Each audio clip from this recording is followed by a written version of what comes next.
as a veteran, an Iraq veteran, a proud Marine, I worry because what is about to happen with these cuts will cause veterans to die. There's just no other denying that. Elon Musk's decisions and Donald Trump's decisions to arbitrarily cut veterans from their jobs is going to increase depression. It's going to increase potentially suicides. We know what's going to happen if you cut VA services, not just the workers, but the services. Because I saw it happen when I first got back from the war.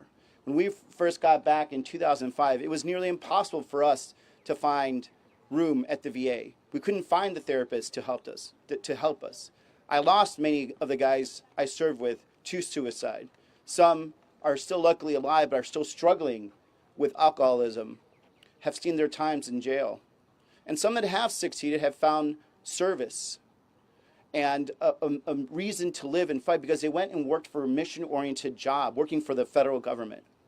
And for someone like Elon Musk and a bunch of 20-year-old brats who have zero understanding of what sacrifice for country means, to just go and tell these men and women one more time that the country is throwing you aside. We don't need you.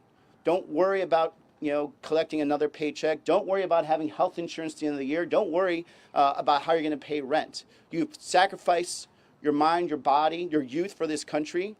You came and worked for this country. And because this dude wants billions and billions of dollars, we're going to cut these men and women off. And it doesn't have to be that way.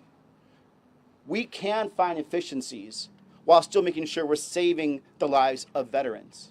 We can find savings while at the same time making sure veterans have fulfilling and rich careers in serving their country. And we don't have to be assholes about it and firing them overnight just so we can find savings that it's not going to end up back in the VA. And for someone to say, oh, this is going to save $100 million, what was it, $180 million? That's not going to be a savings because it's going to cost even more because it's going to take longer to fix the problems.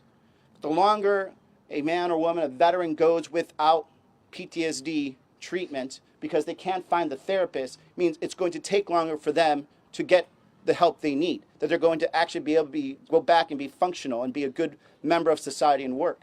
The longer someone has to put off a surgery because you can't find the nurses or the doctors, it means that surgery is going to be more complicated, potentially more dangerous, and at the end, more expensive.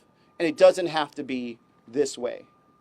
One of the worst feelings you have when I got back from the war, me and my guys, we were reservists, and our end date was done, and they stopped paying us. No one offered us jobs. Some of us were homeless.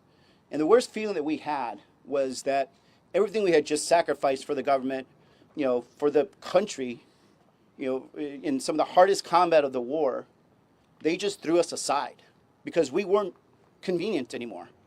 We couldn't fit the bottom line of the DOD. They couldn't find one more month to house us on base. They couldn't give us one more paycheck. It was the worst feeling that you could ever have as a veteran. And we're doing that right now to thousands of veterans, both at the VA, people that are going to the services, and veterans that have been working across this country, dedicating their time away from family and dedicating just their whole soul and life to this country. And we have just said, we don't want you anymore. You are no longer convenient for us. Go away. That's what Donald Trump is doing. That's what Elon Musk is doing. And they're only doing it so they could give their buddies a tax cut. That is shameful, and it's a sin against this country that we're allowing that to happen.